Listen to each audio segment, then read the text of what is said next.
So I started moving in the trail, and this thing started standing up, and it very quickly became obvious that it wasn't PJ. Because I am 6'8" now, and as this thing was standing up, it kept going.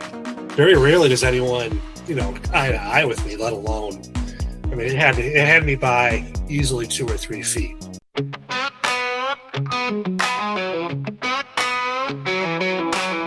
Out in the woods, shadows creep slow. Footprints deep where no man should go. Cold winds howl through hollers and brooks. Whispers of Bigfoot in the way it looks. Myths, monsters, and bullets in the night. Under a pale moon, strange glowing light. Truth out there like a blade it cuts. Myths, monsters, and bullets run amok.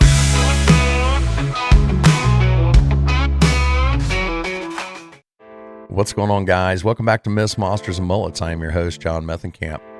Just a reminder, October 4th, Ada, Ohio, the Ohio Bigfoot Jamboree. It's put on by Cryptids of the Corn. Last year was an awesome time. This year it's going to be even bigger and better. I'm going to be there. Nevermore Hollows, Drunken Cryptids, Chumming with the Spirits, so many podcasters, so many vendors, so many great speakers. Make sure you stop by, say hi, get a picture taken. I love getting my picture taken, and I'll have my picture taken with you.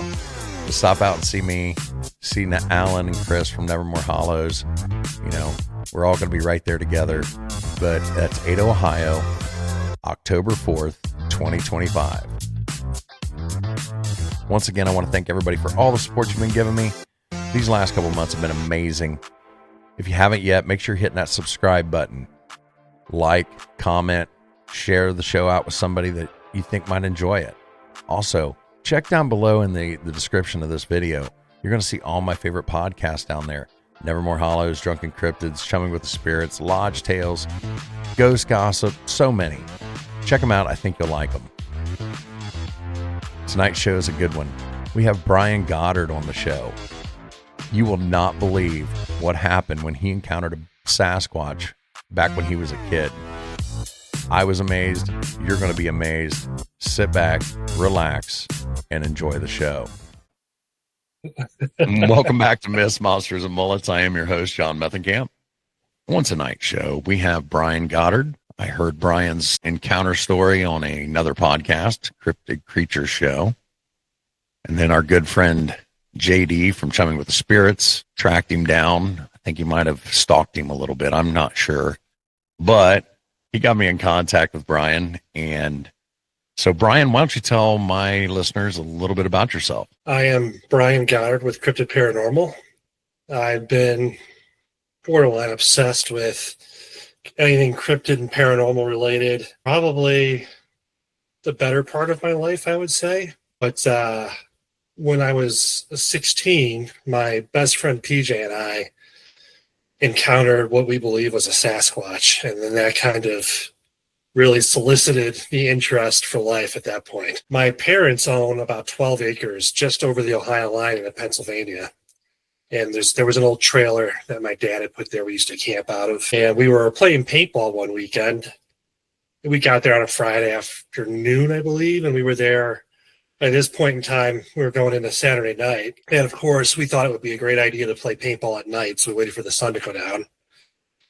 So like 10, somewhere between 10 and midnight. And at one point, I believe we had laser pointers that we duct taped to the top of these cheap Walmart paintball guns. We could have an easier time seeing each other. Basically, we were just out taking shots at each other for, I'm not sure how long before we went back out at night versus when we had the encounter. But we had taken some shots at each other, and then, of course, we realized if we took our laser pointers off and set them somewhere random, the other person's going to think they're there. So as soon as you see where the paintball comes from, while they're shooting at your laser pointer and you're 5 feet away, you could shoot it where they're shooting from.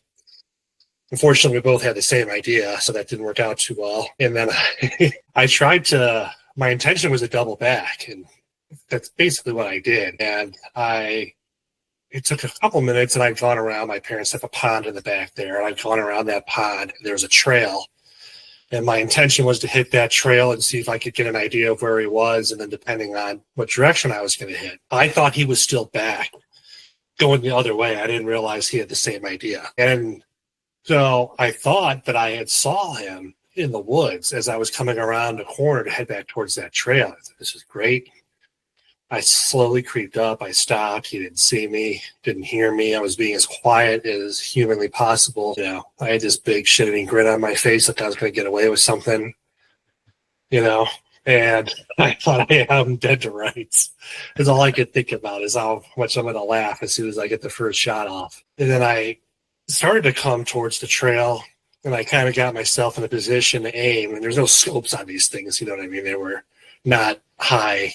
I don't want to say quality. They just weren't, they weren't fancy. They were just literally just a one single shot, kind of deal. Right. So I got myself in a spot, found a little, a couple thicker trees I could hide behind, try to get some cover. So I started shooting. I'm like, oh, nothing happened at first. I was like, I swear I'm hitting them.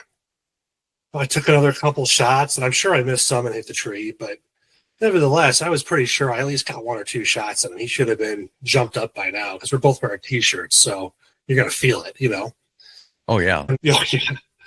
I just assumed it was him. It never occurred to me. I mean, we were 16, and my parents bought that place, I think, when I was 7.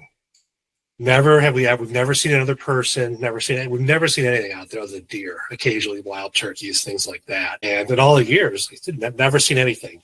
So I started moving in the trail, and this thing started standing up, and it very quickly became obvious that it wasn't PJ. Because I am 6'8" now. I was at that time. Holy cow. And as this thing was standing up, it kept going. Very rarely does anyone, eye to eye with me, let alone, I mean, it had me by easily 2 or 3 feet. And wow.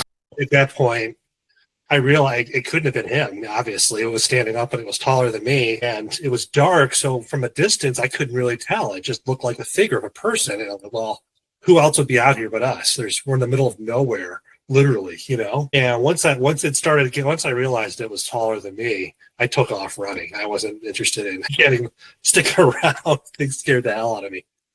So yeah, I took off running towards what we call the main trail. All the other trails kind of offshoot it. My friend PJ, I had stopped to kind of look behind me because I didn't hear anything, but I wasn't sure if this thing was following. I didn't know what was going on.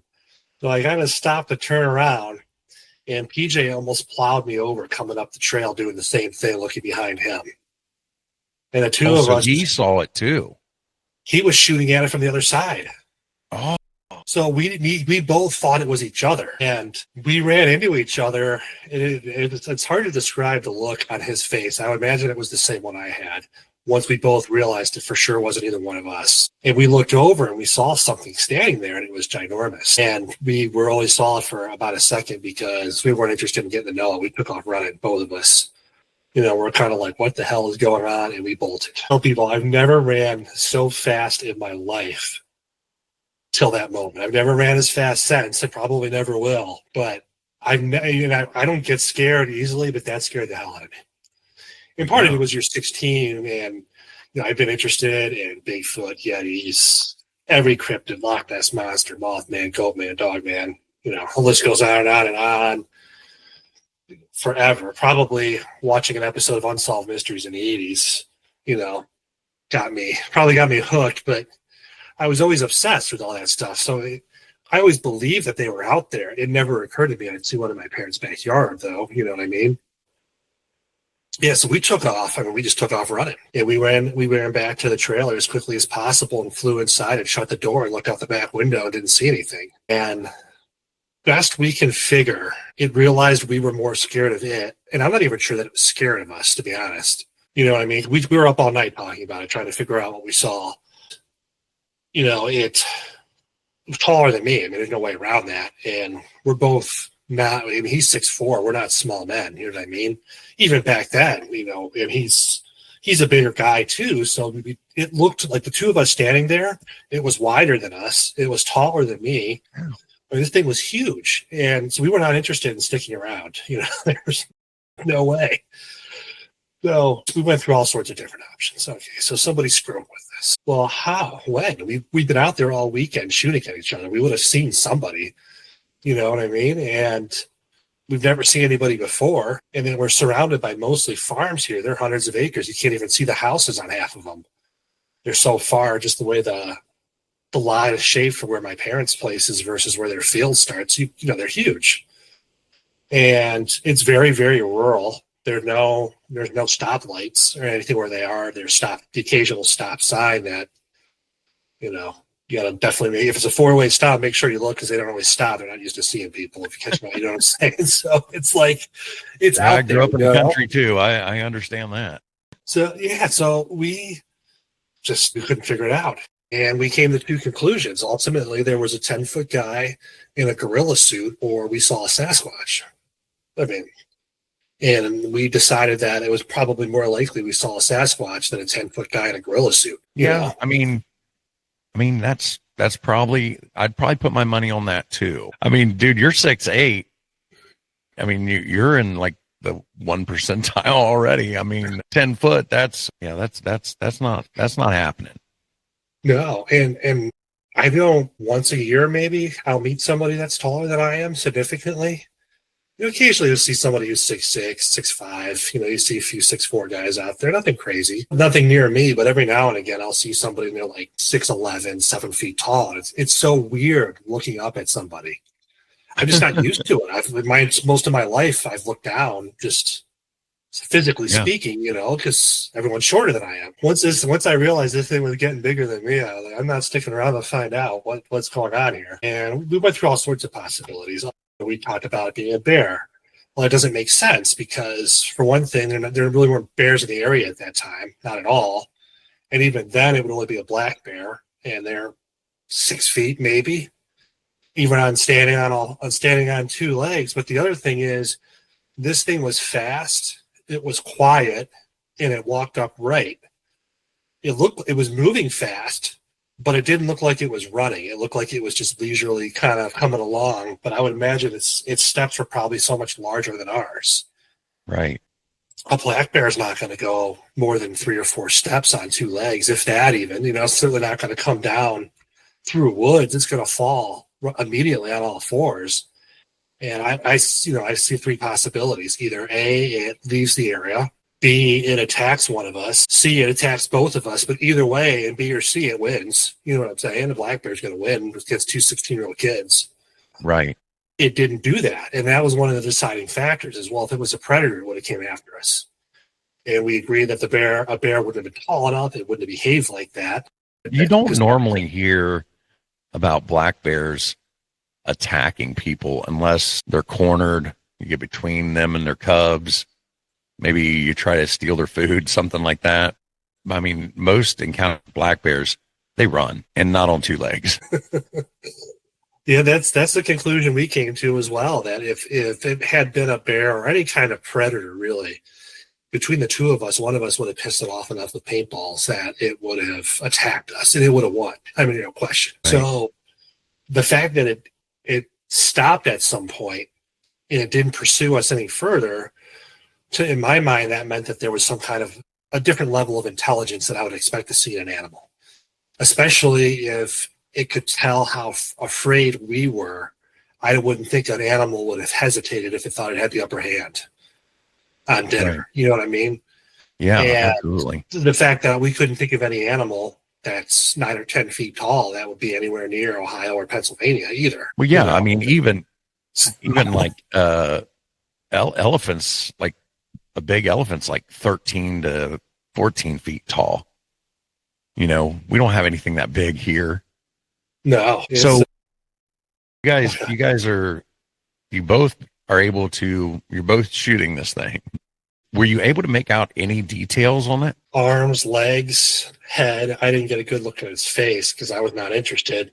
I mean, frankly, once it started going up and I realized I had to tilt my neck back to see that it was still going, that was cue for me. It was time to leave. And, you know, the next day, well after the sun came up, we cautiously looked out the back windows, and then we kind of creeped our way around the side, looked out around the back, looked all around, stood there for a few minutes, debated on going any further, and we eventually slowly made our way. It took us a while. It should have been like a 5-minute walk to where we were. It took us a minute because we were not in any rush. The thing was still around. We didn't know what happened to it. As we got to the edge of the trail, we were both, kind of our backs together. We're like looking around, still paranoid, slowly walking like it's, it was easier to see during the day. The woods aren't that terribly thick. It's just at night, there's just no light source. I mean, even on a bright night like that was, there's still not a whole lot of light just because it's the country, So we eventually made our way up the trail and kind of looked around where I was, where he was, where we were, and tried to recreate kind of what happened, try to walk through our combined experiences. And we didn't find any signs of it. We didn't find any footprints or anything like that. Now I would probably look different places, and I would be looking for different things now. I might be looking for broken tree branches. I probably would have notated what was growing in the area, if there was berries, bushes, or what else was growing out there. I would have looked for hair samples. I would have had a video camera to record or something to record, the search itself. I would have had plaster, all that stuff. But it just didn't occur to us we didn't even think about it. We just kind of walked around like, okay, do you see anything? No, nope. Okay, we're no. Yeah, we debated it back and forth for a long time, and we could never figure out what it was. And that was the only conclusion we've ever come to, is it had to be a Bigfoot. Nothing else would be that tall and walk upright. And, as over the years, I've done so much research on them. And I believe that they can, I don't know if sense is the right word or smell. I think they can pick up on our fight or flight response. I think they can tell. And I also think perhaps that his hair was so thick, and I know some primates have a thicker skin as well. But I bet the hair alone, because like as I said, these were not powerful paintball guns. On something that big with that thick of hair, it may not have impacted it the same way it would have impacted us. And it didn't seem like, when I was first shooting, it didn't move at first, so it didn't seem like it bothered it that much. I've always kind of wondered if it was just curious of what we were doing. And then once it realized how terrified we were, if that's why it stopped, because it picked up on that, and then it just went back to, or when I kept going or whatever it was doing, maybe it was on its way somewhere, coming from somewhere. My parents' property has 2 ponds. There's farmland everywhere, so there's stuff growing, plenty of food for them. And since it was a part-time place, they'd take us up on the weekends here and there, but sometimes there would be 2-3 months between visits. So, and I don't remember how often we were going at that time. It was just always sporadic throughout my childhood, but there were, like I said, many weeks, sometimes months in between. So I always wondered if it knew the trailer was there, but always thought that perhaps it was abandoned or nobody really lived there. And that's why it was coming through. And it was just a surprise to see us as we were it. And maybe that's why it took a better look at us. Right. And you said this is just across the Ohio-Pennsylvania line into Pennsylvania, correct? Yes. It's the first exit in the Pennsylvania off of I-90 going towards Ashtabula County, Ohio.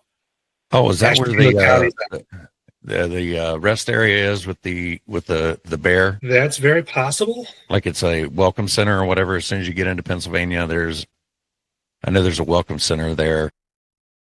There is a welcome center. I've never gone, but their exit is the first exit into Pennsylvania. Right over the line. Yeah. You can get from their house to Conneaut, Ohio in 10 minutes. It's literally right across. Yeah, it's fast, yeah. So that area, I mean, I'm sure you know this now, but that area is Bigfoot hotspot.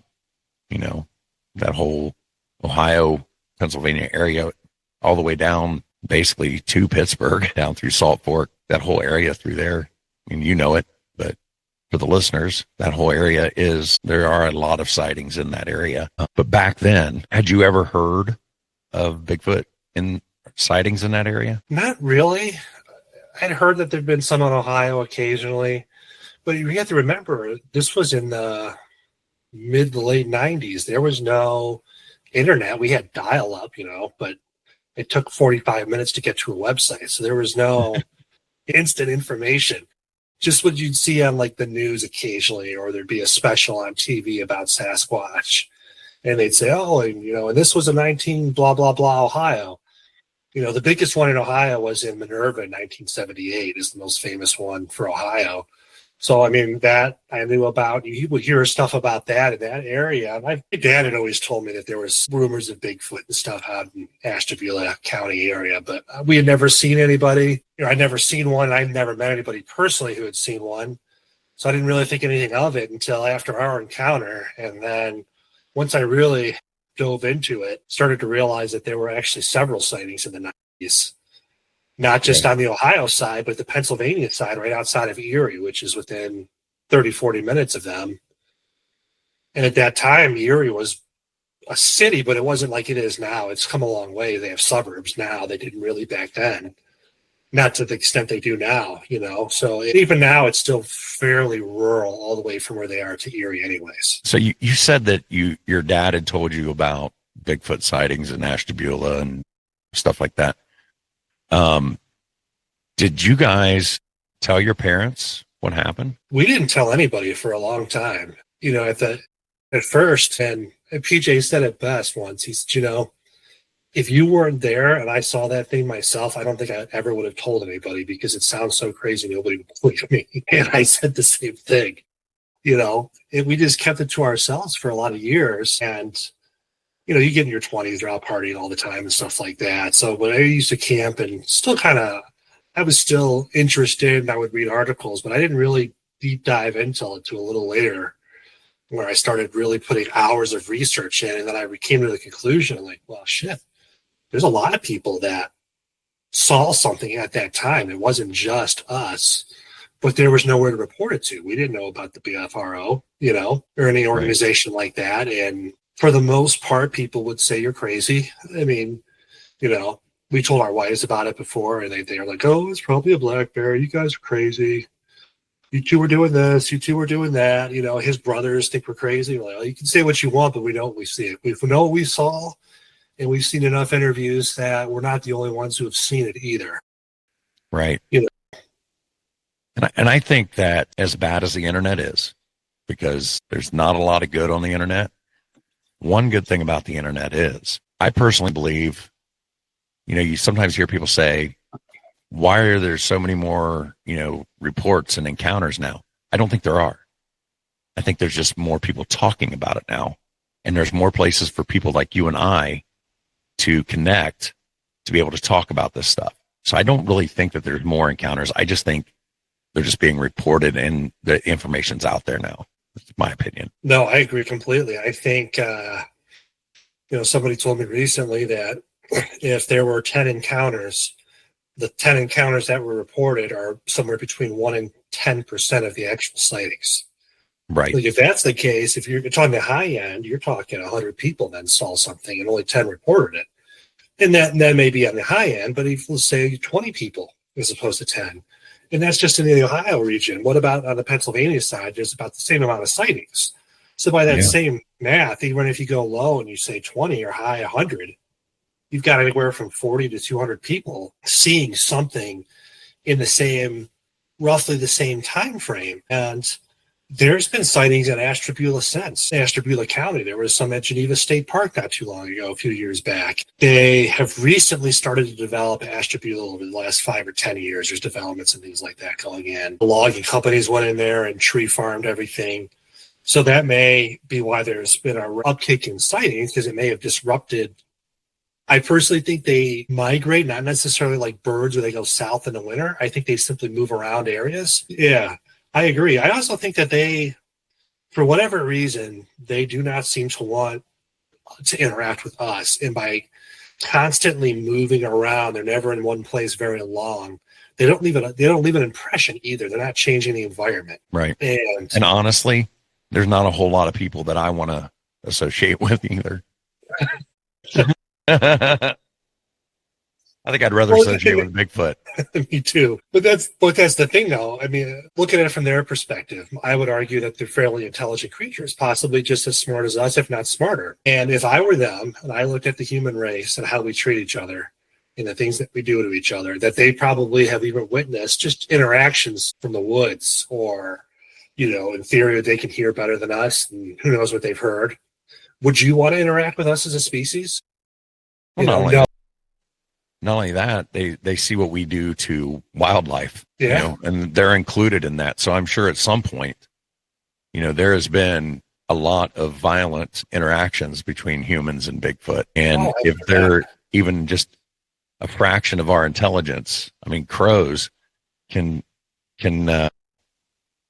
say that guy over there did something bad to me, and everybody, all the other crows in that flock know that guy, and they can recognize faces. They'll torment that guy.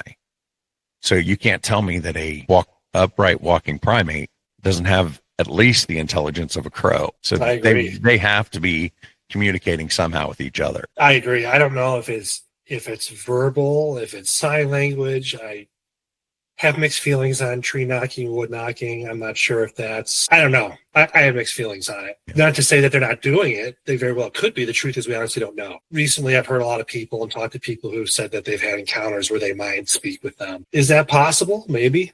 I have no idea. Because my guess is that they are some kind of offshoot of one of the species of humans, 40, 50,000 years ago. If you research it, allegedly at one point there was about 20 species of human. Homo sapien came out on top, but there are certain populations that carry between 1% and 4% of another primate's DNA that inbred or mated with Homo sapiens to produce the version we are now.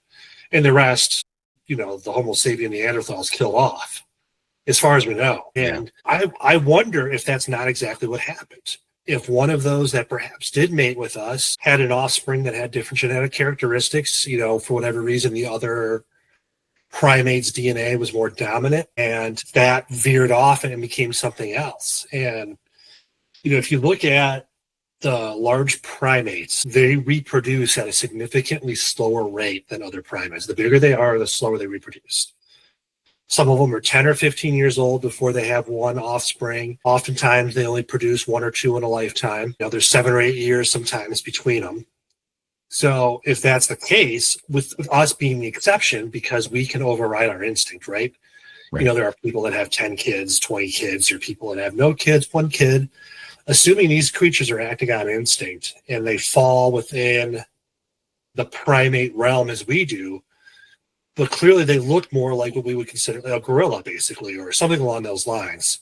If that's the case and their reproductive cycles are anywhere like the gorillas, where you're talking 7 to 8 years, they would reproduce significantly slower than us. And it seems like they want to live in harmony with nature. They don't want to retrofit nature to meet their needs. So that may also be a very conscious effort to keep their population numbers down.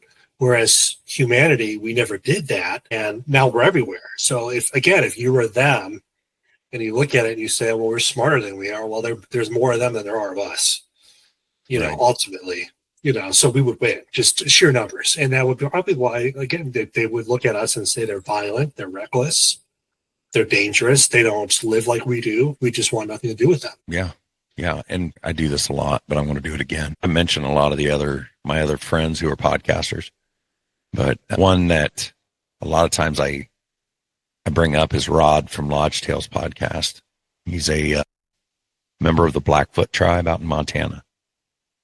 And I think, this is just my opinion, I think when it comes to things like Bigfoot, we do not give enough credence to the Native American folklore, their stories, because they were here a lot longer than us.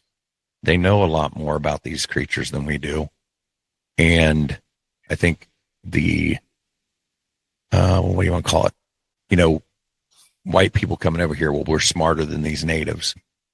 We've just dismissed all of that as, folklore or mythology, when we should be really paying attention to what they say, because Rod would say, if you go out into nature, and that's when they're doing their when they're fasting and stuff like that, and they're out in nature, that they can have interactions with Bigfoot because they are, enjoying nature and doing the things the old way. Whereas if you go out and you're doing things the way I would do it, drinking beer and having a fire and playing music and stuff like that, you're probably not going to have that kind of interaction. And I just kind of went off on a tangent there. I apologize. No worries, man. No, I agree completely. If you look at Native American lore or First Nations people in Canada, they have very similar stories. And one thing that's interesting is, especially in the Pacific Northwest and up in British Columbia, Vancouver, and areas of that nature, they all talk about how they used to live in harmony with the Sasquatch. Now, the ones, I can't remember the name of the tribe in Northern California. I believe they have cave paintings of Sasquatch on the wall, and they were there for thousands of years. And they talked about how they used to live. They referred to them as a different kind of species of human, a different kind of Indian, a different tribe. But they were aware of them, and they interacted with them. And in some of the folklore, it was the Sasquatch that taught us how to hunter and gather. They taught the native population that you should move around, don't exhaust a food source. Like, they passed on a lot of knowledge. And in some of the folklore, it goes all the way back to the creation. In one tribe's origin story, a Sasquatch was the one that told the Great Spirit that we should walk upright and not on all fours, because that's what the bear wanted for us. And fascinating to me, because what we're told is there are no primates in North America. There haven't been for 1 million years. Okay, sure. Let's just say that's correct. My question is, if that is correct, then how come all these Native American and First Nations people know what an ape looks like? Because They describe a Sasquatch, right? They draw pictures of it. They talk about what they look like, what they are. And the Europeans said, oh, there must be apes somewhere. There's got to be a gorilla here. But they never found any. So since they couldn't find them, like every other cryptid that is no longer a cryptid, until a European finds that it doesn't exist. Right. The gorilla, for example, was a cryptid until 1847, but not to the local population. In the Congo, they knew those things were out there. In areas like that, it was just the Europeans hadn't seen one yet, so they didn't believe them, even though the locals said they were there. It just took them several centuries to actually find one themselves. To me, this is no different. The locals, so to speak, the Native Americans, First Nations people, as you mentioned, they were here for thousands of years, perhaps tens of thousands of years. So they know exactly what's here, And again, how would they know what a primate looks like? How would you think something like that up? Right. I mean, they're not drawing giraffes. They're not drawing, well, they might have drawn mammoths. I was going to say they didn't draw elephants, but yeah, they did. They're not drawing, like I said, giraffes or things that are only found in Africa. They're drawing some things that they've seen. Yeah, and the natives, they had wolves, they had eagles, different kinds of birds, coyotes, all sorts of things that they saw. So why would this be the only thing that they drew and told stories about that they had never seen, if everything else they have encountered? You know what I'm saying? So to me, that is a piece of evidence. At least there was something here. I still think there is. But I mean, they had to learn that description from somewhere. But then how does, say, a tribe in New Mexico and a tribe, say, up towards Toronto, Canada, have the same story? How do they know what this looks like? I mean, think about driving a car from Toronto to New Mexico. That would probably take you the better part of a week going pretty much nonstop, right? How would you do that on foot through a wilderness that is probably trying to kill you? Not to mention, you would have no idea in New Mexico that when you got to Ohio, there's going to be about 6 feet of snow. And it could be, sub-zero temperatures in the morning. In the afternoon, it could be 75 or 80. And at night, it could freeze again. That's just the Midwest for you, and, the Northeast. But they would have no way of knowing that. So how would they prepare to make that journey to get all the way up to where they would meet a tribe of First Nations people in northern Canada. And how would they get down? I mean, halfway, you know what I'm saying? I don't see how they could have had contact. I don't think they could have reached each other. Yeah. I mean, over thousands of years, though, I mean, and if they're moving around, one group runs into another group, which runs into another group. I'm just playing devil's advocate right now.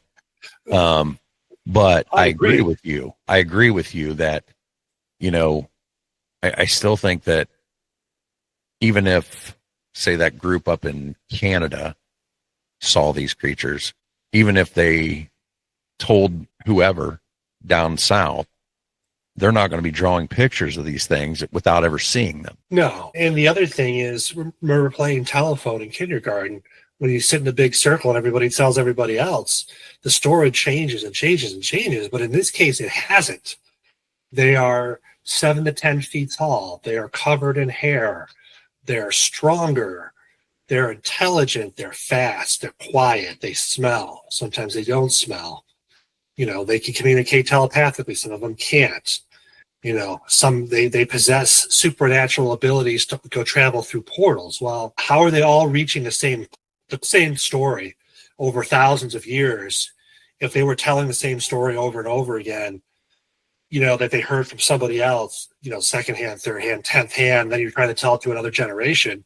It would change, right? I would think you would never recognize, even if the first, the first tribe that saw it, if they told it through the generations, I would imagine the story might change so much you would not recognize it. So how would they pass it to another group of Indians thousands of miles away, and then the story remain the same? The only reason it would remain the same with the same details and characteristics if they're all seeing the same thing. Right. I agree. How much do you get into the woo? I cover it all. My personal belief is they are biological creatures. I think the paranormal is a level of science that we do not understand yet. I don't necessarily think it's magic per se. I think everything will be explained one day, maybe not in our lifetimes, but I think the answers are out there. That said, a lot of people, they vanish without a trace.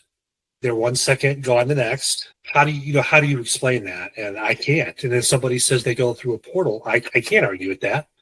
Right. Is it possible? Absolutely. Yeah, I think anything's possible at this point because, I've seen things. I haven't seen a Bigfoot, but I've seen things. And, there's too many people that report this stuff to just say, well, they're all lying. They're all making it up.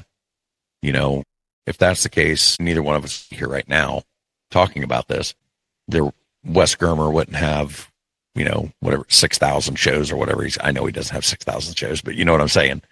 That there wouldn't be this much interest. There wouldn't be this much, this many people talking about it if there was nothing to it. That's just my opinion. Well, but even with the technology era in the early 90s, again, there's no internet. So if you saw a Sasquatch in Maine and I saw one in Northern California, if you remember how expensive long distance was back then, there's no way we're talking about. But if people were seeing stuff 70s, 80s, early 90s, it wasn't being communicated across the country. For the most part, they maybe occasionally something would make the local news, but the national news, you probably would not hear much about a Sasquatch. That would probably be the last thing. It would have to be a low news light for them to play something that far out for at the time, So I don't see how people could be communicating and trading details. How would you even find each other?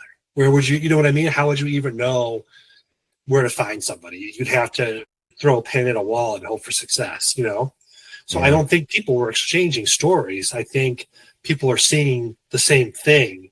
It's just, it is hard to believe. And even after you see it, because we're taught that it doesn't exist. And if you don't see it, it doesn't exist. We're taught to close our minds off. And what the native population perceives as supernatural or paranormal abilities may very well be a level of science. I think it is a level of science, I should say, that we don't understand. Now, whether the Bigfoot is opening a portal, I have no idea. Are they aware of a portal system that exists? Maybe. Is it natural? I don't know. Was it made by something else? Don't know that either. but I can't rule it out. I can't say, and definitely no, there's no other explanation. But as far as we've come with technology as a species, we've lost a lot. We used to see something and would believe it. If 1,000 years ago we'd ventured to Africa and somebody said there's gorillas, we would have taken them at their word. These giant ass gorillas are out there. We have to be careful. That's not the case anymore unless someone from the modern world sees it. Then it's okay. But otherwise, we would just assume that it's native belief. And you know what I mean? But we also closed our mind off to possibilities. We probably have also aimed that, when you see something odd, it's just your imagination playing tricks on you. Well, what if it's not? What if you're simply seeing something and that's what it is? I'm not saying there's an explanation for it. I don't know what it is, but I'm saying we've been conditioned to see something in our brain to say, okay, that's not possible. It must be this. That's not possible. It has to be this. We have to put it inside of a box that we can explain. Otherwise, it didn't happen. It doesn't make sense. It's my imagination. I was dreaming, whatever the case may be. And then that's been going on for hundreds of years, But the native populations, I saw a Sasquatch. That's simple. No question. You know what I mean? So if they saw a portal, they would say, I saw a portal. They wouldn't try to explain it. They would accept that it's there. Right. And, the other thing too is how we would describe a portal today is not how they would. We have a whole different level of language in descriptions and understanding and names for things that they would not have been able to produce. So perhaps what they're calling a portal may very well be, from their perception, with the language available to them, some kind of a portal, and it may be something very different. I don't know what that thing different is. I'm simply saying they're limited by the tools they had at the time to describe what it is they saw. Right. But we know that they vanish, Yeah, I had Jen Cruz on the show, and she was talking about, she's Native American, part Native American, and she was talking about in their oral traditions that their tribe talked about Sasquatch and even some Native Americans being able to travel great distances through the stones. Just sounds like a portal to me, but that's how they were describing it. Just they were traveling through stone, or through the ground, I think is how she put it. So it's just, it's semantics, like you were saying, we have this word for it. They have a different way of conveying that exact same phenomenon, whatever it is. Yeah, I think what happens a lot is people say supernatural. I think there's a supernatural explanation. So that immediately turns a lot of people off because they say it's not real, it's magic. No, it's not. They use terms that they had to describe it. They didn't have a term for physics. The word portal did not have the same meaning necessarily for them as it did for us. They described it the best they could with their terminology. But today we could witness that and say, okay, something is happening. It's perhaps some kind of transportation means. Whether it's their invention, it's a natural phenomenon that our species has chosen to ignore, forgotten about, never knew to begin with, or it's something we simply haven't discovered yet that they have. I don't know. You know what I mean? But there's something going on with how they disappear, how they get there. And I don't think you could rule out a supernatural explanation, so to speak. Because in 200 years from now, someone's going to be doing a podcast and say, remember when we thought Bigfoot didn't exist and that was stupid? They're just taking these blah, blah, blah from point A to point B. Everybody knows that. And, someone like you and I is going to have a conversation and say, well, wait a minute, these guys didn't have that level of technology 200 years ago. We're describing what we're seeing in the best way we can with how we perceive it. It was there and it was gone. It sounds odd, but that's what it is. It was there, it was gone. I can't explain it. Doesn't mean it didn't happen. Two things can be true. I can, not be able to explain it, and it still happened. And, well, like I said, 200 years from now, they may say, oh, of course, they were doing this. But to us, we're going to explain it as we can. It appears that they were there, and then they vanished. Some people have described, light, or some people felt wind, or that the temperatures changed. I know there's a couple guys in West Virginia, a while when we were in West Virginia, that use Geiger counters.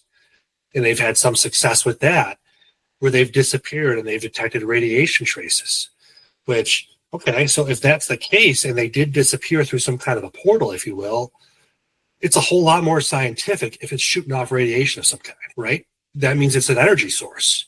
So something's generating that energy. I don't know what it is, but that's one step closer if we could verify even that. And that maybe that is what it is. But again, how would you 100 years ago, 200 years ago, how would you detect an energy source you didn't know existed?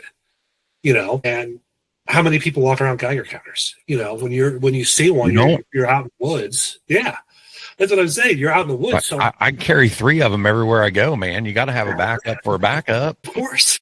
What kind of investigator are you if you don't have 3 Geiger counters? Come on. 4. I just, you know what I mean? When you're walking through the woods, you're not carrying a Geiger counter. You see one of these things, that's the last thing you think about, unless you've already seen one, you're back out there looking for them. Then you start to think about more things that would bring. But if you're just a hiker, a hunter, a leisurely camper who's not expecting to see anything, those are the people that all the time see these things. It's just a chance run in.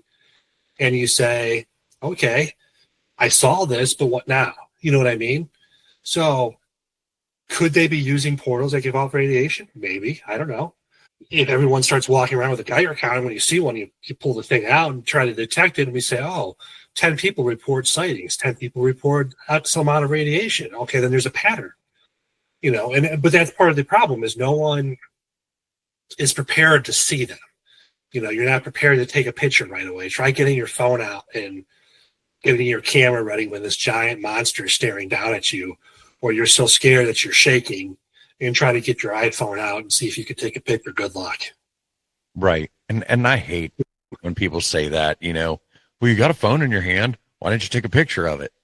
And I'm like, okay, let's say you're walking down the street and a deer runs up at full speed in front of you. Are you going to have time to get your camera out and take a good, clear picture? I don't care if you the latest Galaxy phone, the latest iPhone, you're not going to get your phone out in time and take a clear, National Geographic style photo of this running animal. It's not happening. Sure. I mean, let me put it to you this way. If you're walking down the street and you see a dog foaming at the mouth with no leash on, staring at you, are you going to stand there and take a bunch of pictures, or are you going to run as fast as you've ever run in your life? You're going to run if you're smart. Right. That's what I was getting ready to say. There are some people that would be like, oh, look, let me take a selfie. I mean, I hope one of them runs into a squatch one of these days, because we can certainly use an updated photo out there. But, 9 out of 10 times, most people have enough sense, or your instincts kick in and simply override whatever rational thought you might be having. And your body's saying, all right, your brain says we're in trouble, we're taking off, Right. And people just don't understand that. They're the people that have never left their house to even go out and into the woods, never been in any danger in their life. It's easy to sit back and say, well, why didn't you do this and why didn't you do that? Get out in the woods, figure it out. Yeah, they're keyboard warriors. Try walking around at midnight and then hearing something that's not supposed to be there, or seeing something that's not supposed to be there, and you're completely unarmed and alone. You might rethink that position when you find that you're the prey, not the predator. Right. And I think that goes back to the exceptionalism that was the word I was trying to say earlier, exceptionalism of, modern humans is, we're top dog no matter what. And we know more than everybody else on this planet. And, it's easy to say that sitting in front of your iPhone or at your keyboard. Get out there in the woods. Show me what you got. Yeah, I mean, you turn on Discovery Channel or something along those lines, and they'll be talking about, this new, what's the word I'm looking for? New species of primate. There was an orangutan that was discovered. New mammal. That's what I was looking for. Mammal. That was, I think it was 2017 or 2019. There was a new species of orangutan that they discovered, and I want to say it was Indonesia. But the locals had said, this is where they go. And the scientists were like, of course not. That doesn't make any sense. If they were an orangutan, they would do this, this, and this. And they said, okay, well, we've lived here for 100 generations, and we're telling you they live over there. And when they finally went and looked, they discovered that not only was there one, but there were tens of thousands that had been living in there. And they've been existing all along. Find, fish wash up in Alaska was extinct 1 million years ago. Well, apparently not. stuff certainly eludes us. There was one in Vietnam about 20 years ago that came out. I can't remember what it was called, but that one was interesting too because their cities are massive, and this thing was living in the woods the whole time. They just didn't have a massive population for whatever reason. So if we continue to discover stuff, we continue to find things, and they say we rediscovered is the term. Well, we knew about this, 150 years ago. We thought it was extinct, and we rediscovered this massive population. Well, if we can lose track of a mammal species on land for 150 years or 200 years, then clearly we're not everywhere. There's something we're not doing. These things are eluding us somehow. So who's to say that some species of primate, especially if their intelligence is what we think it is, they would have no trouble eluding us. Right. And I also don't think that a lot of people realize how much wilderness is in North America. Because most people live in cities and towns, and they look around and it's like, well, there's all these fields around me. There's no place for these things to live. And that's because, again, you've got to leave your little bubble and actually explore a little bit, and you'll find out nearly every state has a national forest, that's not untouched because there's truly not really many virgin forests left, but there are new growth forests that are protected, and there are places where a large mammal could hide. Sure.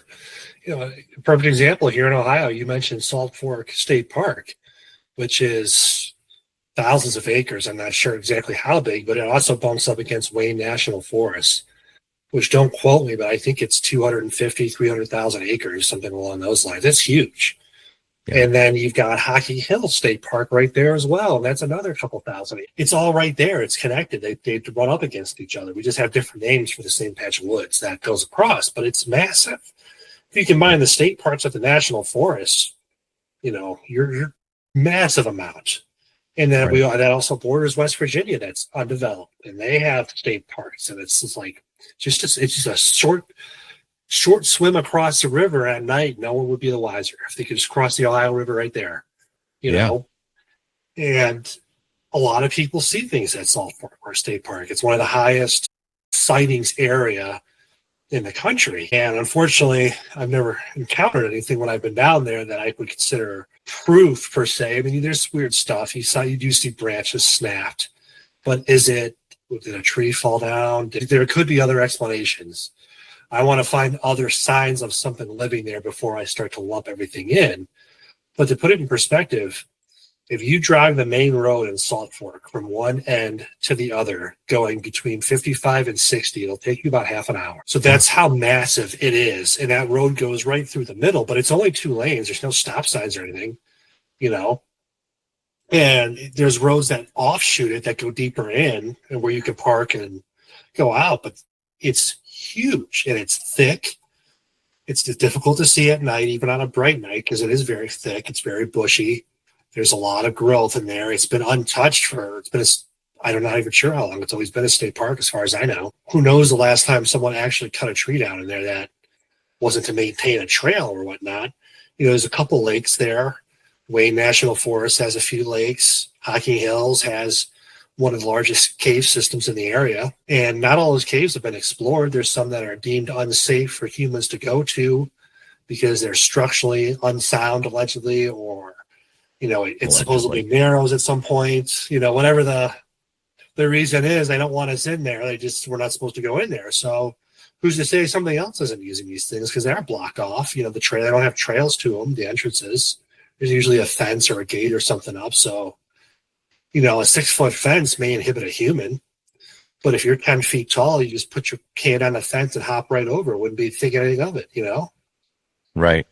You ever been down to Tar Hollow State Park? I have not. Yeah, it's not far from Hocking Hills. I had some weird stuff happen there. Really? What happened? I heard the Ohio owl. Really? Yeah. I believe I never saw anything, but I believe I had something outside the trailer I was sleeping in.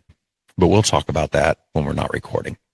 This is about you, not me. So what do you think about the lights that people see, or they report seeing when they have Bigfoot encounters? I have mixed thoughts on that. As far as what they are, I don't doubt that people are seeing them. I just don't know where they're coming from. And I've talked to people with different theories, and some of them are very interesting. Some of them could be far out. You know, the deeper you dive into this, the more research you do, you start to realize that all this stuff seems to be connected somehow. You know, 10 years ago, the supernatural explanation probably would have covered the lights for me. However, with drones, right, we have drone technology. Have you ever seen, there's a YouTube video out where in Japan, they had like 2,500 drones form a dragon. They're all acting simultaneously. And that's our level of technology, right? So, you know, could there be another life form present that they're interacting with? Possibly. That would explain the portals. That would explain their ability to disappear. That would explain the lights, because it's a technology that we're not familiar with. So to us, even to us at our level of technology, up until recently, if you didn't think about drones, most likely that's the only way we would be able to describe it too, is these lights must be magic. They're spirits of some kind. They're something. Perhaps it's something that they're able to make us see. If they are telepathic, perhaps they can image, and that's simply a distraction. Just, you know what I'm saying? Just a way to take our sight off them for 1 minute to let them escape.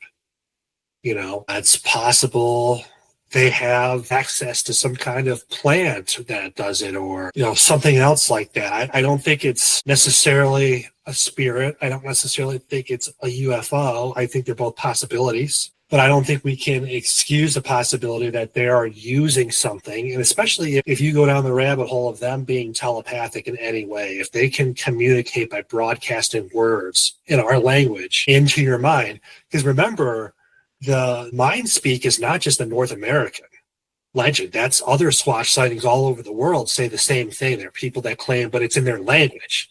So how, now I guess bear in mind that the Sasquatch is developed in that area where that language is prominent, so perhaps that's why they understand it. If they can read your mind and absorb knowledge, that's how they could learn it.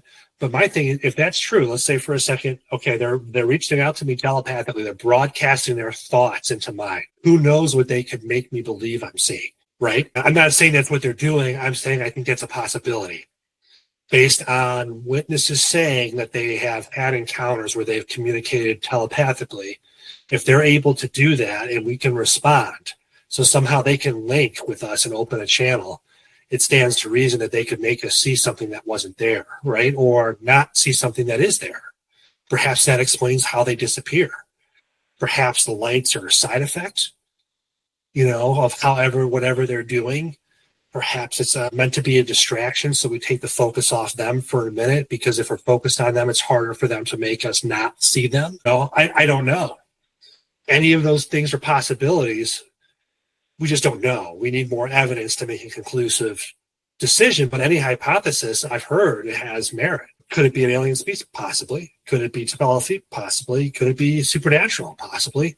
You know, a lot of Native American tribes say that they leave through these portals to somewhere else, another place, a realm, another dimension, as we would call it. Who's to say that's not exactly what they're doing? And maybe that opening that portal, those lights are some kind of side effect of that, or something that moves between the worlds when the portals are open. And it's just something that we don't have the ability to understand.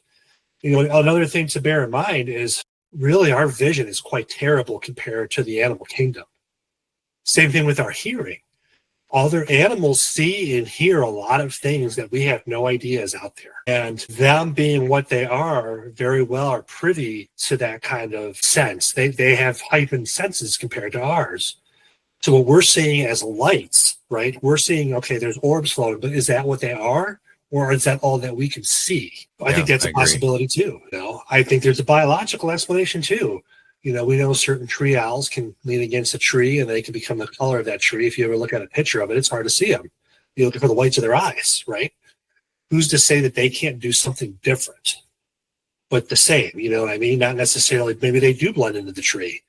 Maybe they have the ability to slightly adjust their color to a spectrum that we can't see, and it makes it, to us, it looks like they're disappearing, but they're not necessarily disappearing. They're probably perhaps behind a tree or laying on the ground, but they're able to blend in and change part of them not to have the same color. So when we see it, we don't see anything. Not to say that it's just a camouflage for them. Right. And there's some people that say that they have like the clear hair, kind of like the polar bear.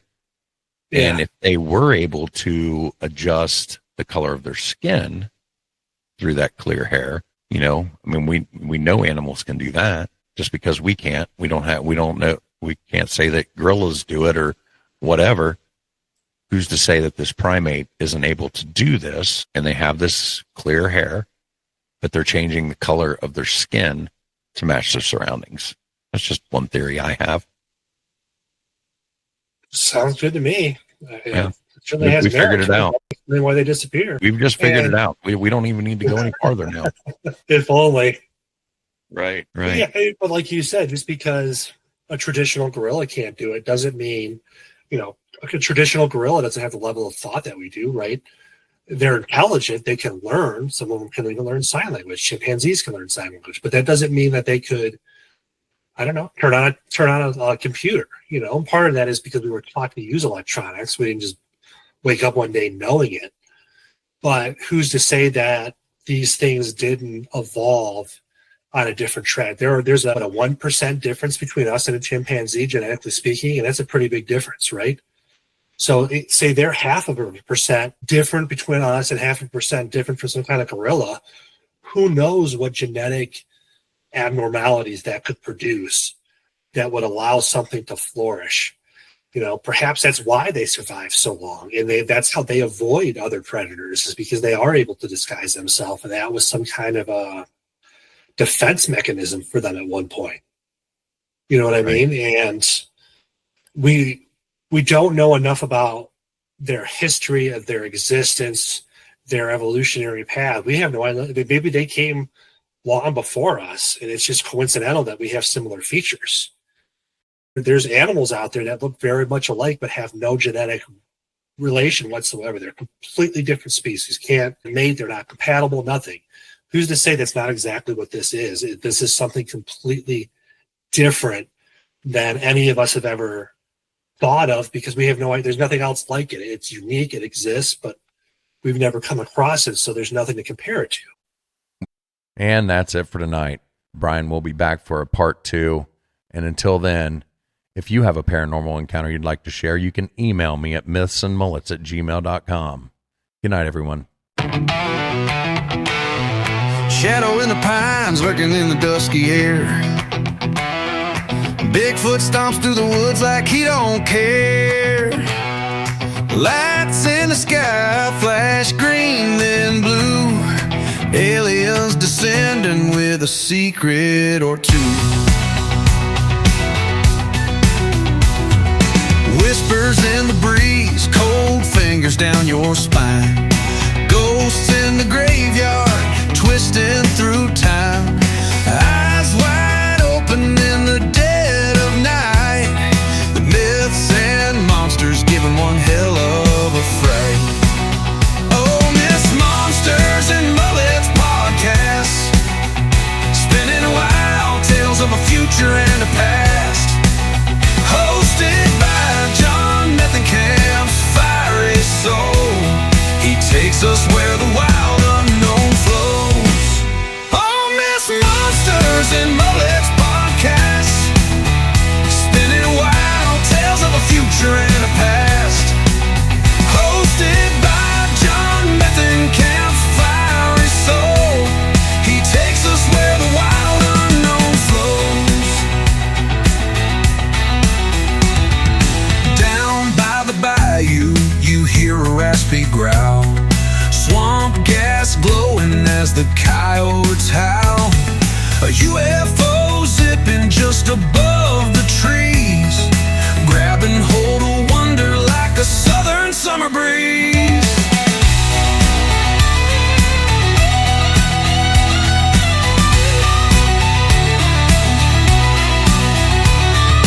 Some call it crazy, others call it a lie. But listen real close as the truth passes by. The lines are blurry, the story's bold. John Methenkamp spins them into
happy growl.